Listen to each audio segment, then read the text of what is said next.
congratulations on the brand new single. We've been playing it on our show now for a couple of weeks, and we've been getting some really, really good feedback. People are loving it, so congratulations. Ah, sick. That's awesome to hear, man. Thanks. So tell us a little bit about this track, guys, because I know this track is a very, very heartfelt track about something that a lot of us in Australia went through. So tell us a little bit about the track and how it came about. On. Me? No, yeah, that's definitely a question for you. Yeah. So yeah, I think it was sort of just definitely in those peak sort of moments of the bushfires and everything, and that was just, I think it was on everybody's mind at the time. And it sort of came out of this real feeling of helplessness and the avoidability of the whole situation from the first place.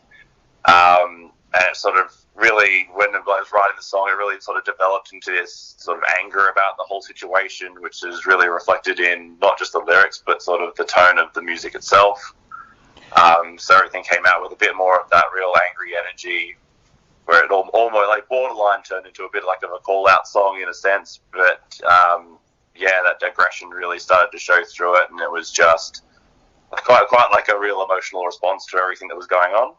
Yeah, it was a bit weird seeing it on the news, like a lot of Australia did, to literally watching it coming over the hills, being so close to our homes. It was a bit eye-opening and definitely like straight to the heart. It's such a feeling that's really hard to explain. I know I've been through Ash Wednesdays and also Black Saturday, living in bushfire areas where it was affected during those periods. What was it like for you guys when you could see the fires so close to your home? You mentioned that the track has an anger in it. What was it like for you guys when you actually saw the fires that close to your homes? It was so odd, man. Like, we were just, like, me personally, I'm sure Connor was the same. It was like you were just non-stop just checking the updates. Like, we had like the SES updates or the ACT Emergency Services update, and you could see the glow from wherever you were in Canberra just coming over that hill. So it was like you were just constantly worried. You're in this state of worry. We had the smoke around us, and it just came back to that being completely pissed off at just the lack of a better word, Scott Morrison. Yep. Like, just not doing anything about it. We were getting, the guys here they killed it, man. Like the ACT Fire Services and the emergency services killed it, but it definitely just sort of brought home where it's like when you heard how long we'd been sitting on our hands not doing anything. It was just eye-opening, man, that it was like, I can't believe, like, we put ourselves in this position. And this was kind of the best outlet to get that out for us anyway, because, Connor and I, we've tried to hold a fire hose before, and we suck. Yep. So the music was the only way we could. Did you find it an easy track to write? Like, did it just flow when you started to sit down and get those thoughts down on paper? Surprisingly, yes. It was actually like as songs go, from my experience, that one sort of actually fell together pretty quickly. And I think probably just because everything was so apparent and so relevant at the time, I guess there was a lot to draw from in that sense, that there was just, I just had so much to work with and everything that it all sort of just fell into place really well. Even the music itself was just sort of, so it really just sort of came out of nowhere, which every now and then happens, but it's, odd for something to fall together so easily. Yeah, this one was different too, because, we've got a heap of other tracks that we've kind of just been working on for so long, but we all sort of knew when we started working on this track that, like, we were like pumped about it, eh? Yeah. We're just let's just get this done. Like, this is it. This is our hit. This is our banger. Yeah. And we were all just vibing it. It's like, this is what we've got to just finish. Like, now number one that we're going to. Yeah. Everyone was sort of like, fuck the other shit we've been writing for 6 months. This is it. Yeah. And did you guys have trouble recording it because of the lockdowns and everything as well, or were you able to record it before we started to go into the whole COVID quarantine period? We were good here in Canberra. It was after the first initial lockdown that it was after the first initial lockdown, and we were pretty clear for a while. We were good, so we didn't have problems sort of getting into the studio or anything, but we did have problems post all that, then we went into our lockdown, and we basically had this track since when? Like, yeah, it was like February or March? Yeah, about them. Yeah, about maybe then April, and we've just been sitting on it thinking, well, when can we release it? Because we want to be able to, follow it up with shows or with another release. So that was more the problem, that we had it, and it was burning a hole in our pockets, like, really bad. We were constantly in the chat, just tearing each other apart. What are we doing, boys? We've got to get this out. Like, yeah. And there's an absolutely amazing video to go along with the track as well. And for all of our listeners out there, I'll actually put that link up for the video so you can check it out as well. Tell us a little bit about the video and how that came together. Yeah, well, Pornhub were awesome about it. They approached us.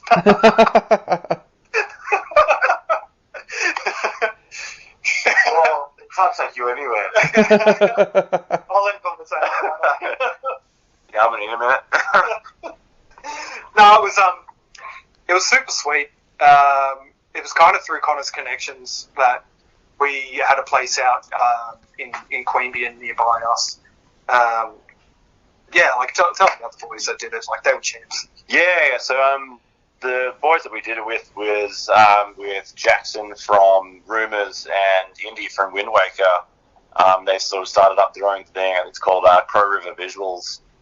And I heard through a mate of theirs that they were doing videos now, and had a look, and they looked really good, and like everything was really professional, which is really what we were after. And I sort of hit them up, and it all really fell together nicely.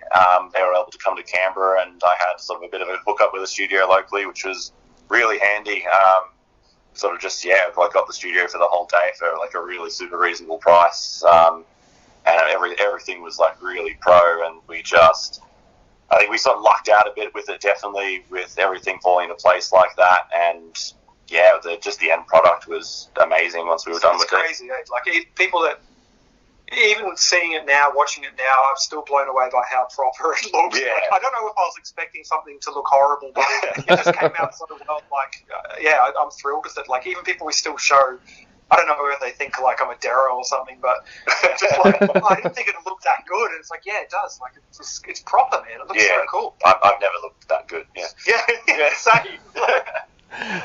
Guys, it does. It looks absolutely amazing. And you both mentioned before about having other tracks around as well. Is Descent part of something bigger? Like, can we expect an EP or an album from you guys in the not too distant future? Yeah, there's a track called Ascent coming. Just a bit of a band joke. Yeah. Look, there's definitely stuff in the works, and that's something we're actually getting together pretty soon to sort of go through a bit and plan ahead. We've sort of booked in some studio time early next year to lay a few things down, and I think a lot of our plans going forward will be based on sort of how that turns out. Yep. And obviously we've got pretty high hopes for some of it, and there's stuff that we definitely want to release.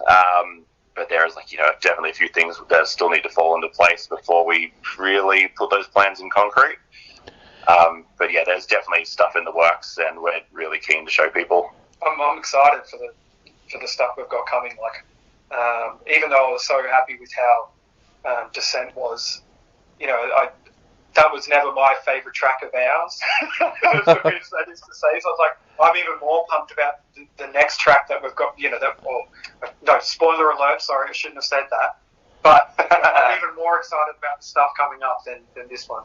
Awesome. You also mentioned about doing shows too. Where are you guys at with that at the moment? Are you able to do shows in Canberra at the moment? Like, because I know some areas of New South Wales seems like they've still got some restrictions that's preventing shows, but I know Victoria's back open. So what are your plans for shows now?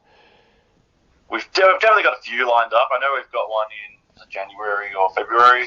Yeah, we've got one in February and one in April, which is we've got Cancer Vibe in April, which is really good. We've got that offer pretty soon after we dropped the track, which is really good.